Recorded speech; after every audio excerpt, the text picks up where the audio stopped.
두 증인, 이 땅의 종교 지도자들에게 종노릇하는 자들에 대해서 말씀드리겠습니다. 저에게 하신 대답이 무엇이뇨? 내가 나를 위하여 바알에게 무릎 꿇지 아니한 사람 7전을 남겨두었다 하시었으니, 그런즉 이와 같이 이제도 은혜로 택하심을 따라 남은 자가 있느니라.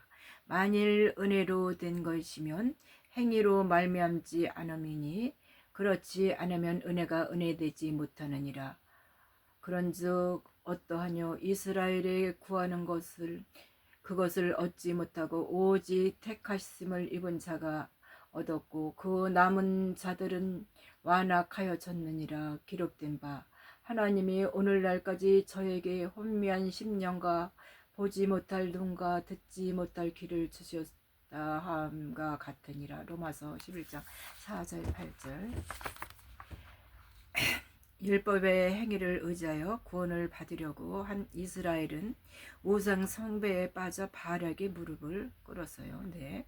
그러나 하나님의 은혜로 성령의 약속을 받은 하나님의 아들들은 성령이 깨닫게 하심으로 하나님 나라의 비밀을 온전히 깨닫게 돼요. 네, 성령의 약속을 받지 못한 하나님의 종들은 여전히 율법 아래서 제3의 구속을 기다리는 자들이므로 복음의 비밀을 깨달을 수 없게 되는 것입니다. 네, 예수 그리스도 초림 당시에도 율법의 권위자라고 자처한 바리새인들과 제사장들은, 같은 종교 지도자들은 예수께서 행하신 기적과 표적을 알 수 없었어요. 네, 그래서 전하신 이 천국 복음을 들을 수 없어 예수 그리스도를 대적하였고, 예수의 재림이 임박한 이 마지막 때도 이 땅의 종교 지도자들과 그 아래서 종노릇하는 율법 아래 있는 자들은 성령의 세례를 받은 하나님의 아들들이 다시 예언하는 복음을 이해하지 못하고 거부합니다. 네. 그러나 그들 중에서 야곱의 남은 자, 여자의 남은 자들을 온전히 11조로서 하나님의 추수하는 곳간에 거두게 들여질 것입니다. 이와 같이 디베다 바닷가에서 배에 오른 7명의 제자들은 바알에게 무릎 꿇지 아니한 은혜로 남겨진 7천인이요 장차 오순절 이후 성령의 세례를 받고 세상에 나가 사람을 낚는 어부의 사명을 감당할 하나님의 아들들입니다. 네, 하나님의 아들들이 나타났습니다. 피조물에 고대하는 바는 하나님의 아들들이 나타나는 것이니, 피조물이 허무한데 굴복하는 것은 자기 뜻이 아니요 오직 굴복게 하시는 이로 말미암으니라. 그 바라는 것은 피조물도 썩어짐의 종노릇한 데서 해방되어 하나님의 자녀들의 영광의 자유에 이르는 것이니라. 네, 피조물이 다 이제까지 함께 탄식하며 함께 고통하는 것은 우리가 아니니, 이뿐 아니라 또한 우리 곧 성령의 처음 익은 열매를 받은 우리까지도 속으로 탄식하여 양자 될 것 곧 우리의 몸의 구속을 기다리느니라. 로마서 8장 19절 23절 말씀이 되겠습니다. 여기서 피조물은 이 땅의 흙으로 만든 처음 지음 받은 첫째 아담의 계보에서 나오는 자손들, 땅에 속하여 율법 아래 있는 하나님들 종들을 의미하는 것입니다. 피조물들인 종들은 어두운 이 세상이라는 바다에서 허우적거리며 스스로 헤어나올 수 없는 물고기와 같은 존재들입니다. 반면에 하나님의 아들들은 성령 세례를 받고 성령에 거하는 성전으로 세워진 새로운 피조물이 되겠습니다. 네, 말씀해 보면 그런즉 누구든지 그리스도 안에 있으면 새로운 피조물이라. 이전 것은 지나갔으니 보라 새 것이 되었도다. 고린도후서 5장 17절. 네, 하나님의 아들들도 때가 차기 전에는 율법 아래서 종노릇 하였으나 은혜로 택하심을 따라 성령의 세례를 받게 되면 새로운 피조물, 즉 예수 그리스도의 몸된 지체가 되는 것입니다.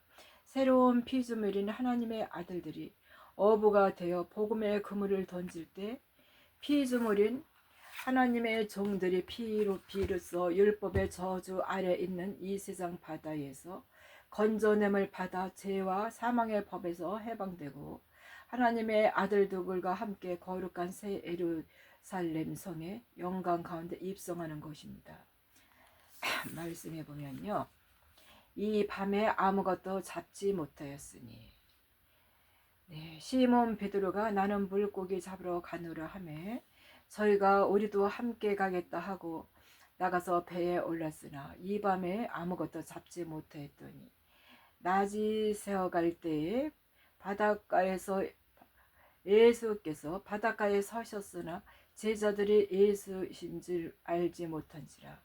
예수께서 이르시되 얘들아 너에게 고기가 있느냐? 대답하되 없나이다. 요한복음 21장 3절 7절. 네, 이 말씀은 은혜로 택하심을 받은 7천인의 하나님의 아들들을 대표하는 배에 오른 7명의 어부들은 예수가에서 새벽에 나타나실 때까지 밤새도록 아무것도 잡지 못했어요. 이런 상황은 누가복음 5장에서 연출하게 됩니다. 말씀해 보면은 무리가 옹이하여 하나님의 말씀을 들을세 예수는 겟셋마네 호숫가에 기네사렛 호숫가에 있어서 호숫가에 두 배가 있는 것을 보시니 어부들은 배에서 나와서 그물을 씻은지라. 예수께서 한 배에 오르시니 그 배는 시몬의 배라. 욕지에서 조금 뜨기를 청하시고 앉으사 배에서 무리를 가리키시더니 말씀을 마치고 시몬에게 이르시되 깊은 데로 가서 그물을 내려 고기를 잡으라. 시몬이 대답하여 가로되 선생이여 우리들이 밤이 맞도록 수고를 하였으되 얻은 것이 없지만은 말씀에 의지하여 내가 그물을 내리이다. 네, 누가복음 5장 1절에서 5절 말씀이었습니다. 이 본문은 예수께서 시몬 베드로가 배에 올라 게네사렛 호수 곧 갈릴리 호숫가에 모인 무리에게 말씀하신 이 장면입니다. 네. 말씀을 마치시고 예수께서 베드로에게 깊은 데로 가서 그물을 내려 고기를 잡으라고 하시니 베드로가 밤이 맞도록 수고를 하였으나 얻은 것이 없지만은 이제 말씀에 의지하여 그물을 내리겠다고 합니다. 바다에서 어업을 하는 사람들은 주로 밤에 그물을 내리고 물고기를 잡게 되죠. 그런데 밤새도록 물고기를 잡지 못했다는 것은 일반적인 상황이 아닌 하나님께서 친히 간섭하신 이 상황을 말씀드리는 겁니다. 여기에서 밤에 의미되는 것은 첫 장에서도 증거한 바와 같이 세상의 제약에 관영한 때를 말하는 것이 되겠습니다.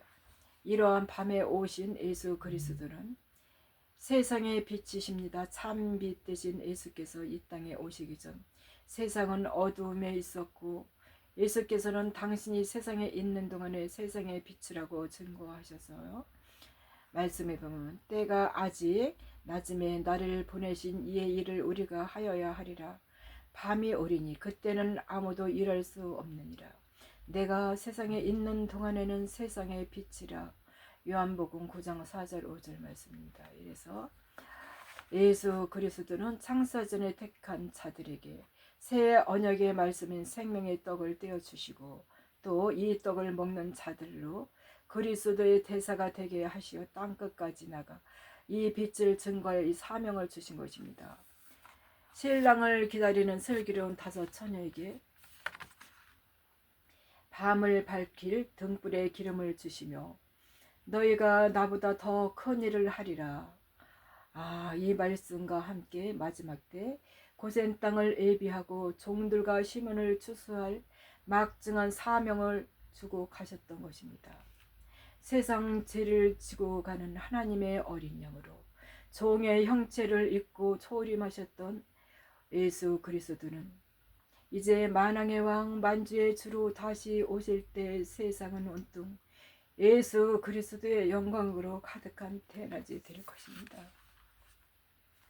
그렇다면 예수께서 부활 승천하시어 이 땅에 더 이상 계시지 않는 지금은 밤일까요? 낮일까요? 세상에 돌아가는 모습을 보면 죄악이 관영한 밤인 것이 틀림없습니다. 그런데 이 땅의 세상의 빛이라고 주장하는 교회들과 교인들의 수가 초대교회 때와 비교할 수 없을 정도로 늘어나고, 또한 쓸 수 없는 많은 성경들이 인쇄되어 보급되었음에도 불구하고 세상은 왜 이렇게 어두울까요?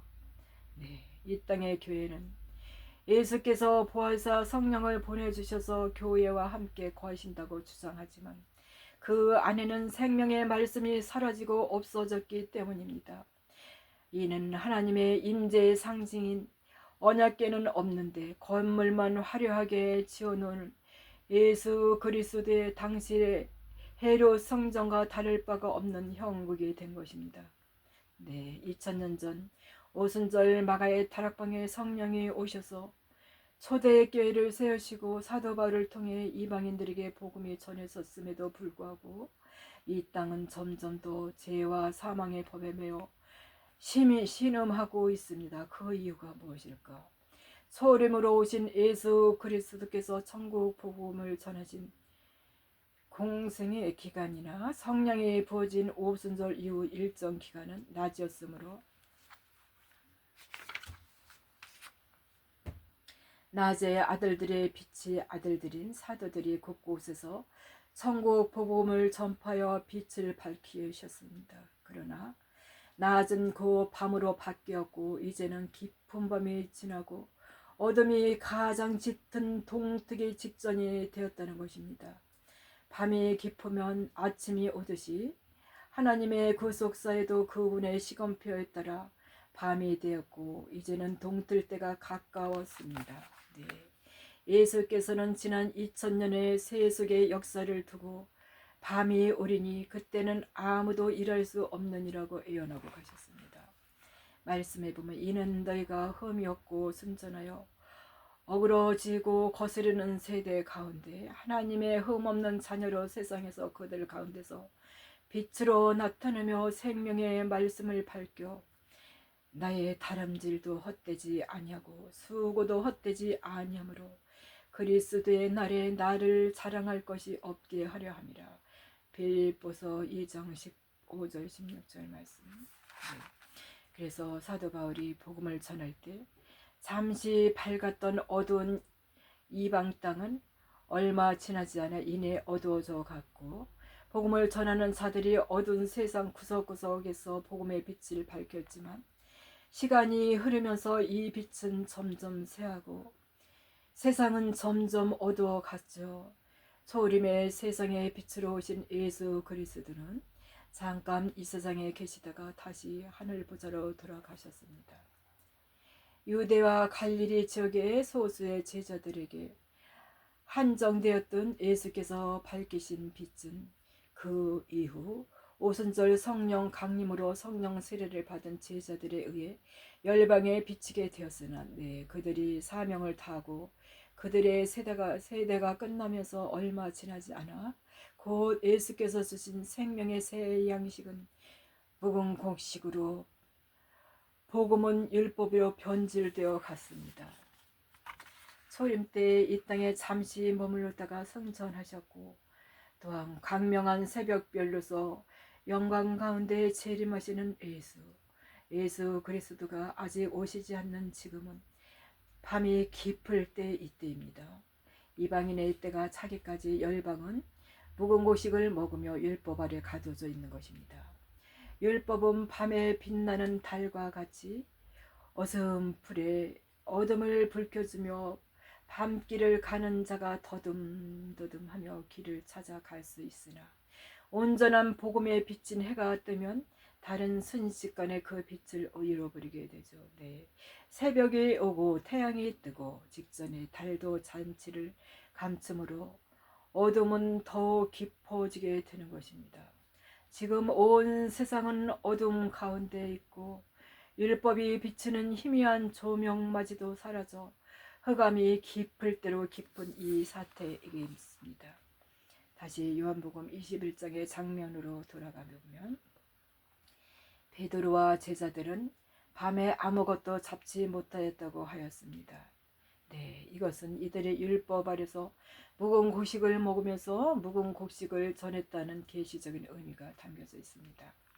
묵은 곡식은 영생을 주는 생명의 말씀이 아니라 밤이 상징하는 율법의 묵은 곡식으로는 누구도 구원받고 하늘나라로 추소될 수가 없음을 나타내는 것이에요. 실제로 이스라엘의 선지자들과 제사장들, 백성들은 율법이 명한 제사를 매년 반복하면서 메시아가 오셔서 구원해 주기만을 기다려 왔어요. 네, 율법은 죄를 깨닫게 할 뿐 그 자체로는 구원의 은혜가 주지 않습니다.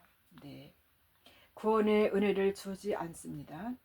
고기를 잡으러 나간 베드로와 제자들은 아직 오순절날 성령의 세례를 받지 않았기에 율법 아래 있던 이 상태입니다. 성령이 오셔서 떠나지 않고 함께 하시면서 그리스도가 전하신 모든 말씀과 장례를 알려주실 때 제자들은 그리스도의 대사가 되어 영생의 구원을 주는 복된 소식을 전하게 되게 됩니다. 영생하는 천국 복음이 성령으로 말미암아 인처지긴 전 율법 아래에서는 아무리 애써도 구원받을 수 없습니다. 네.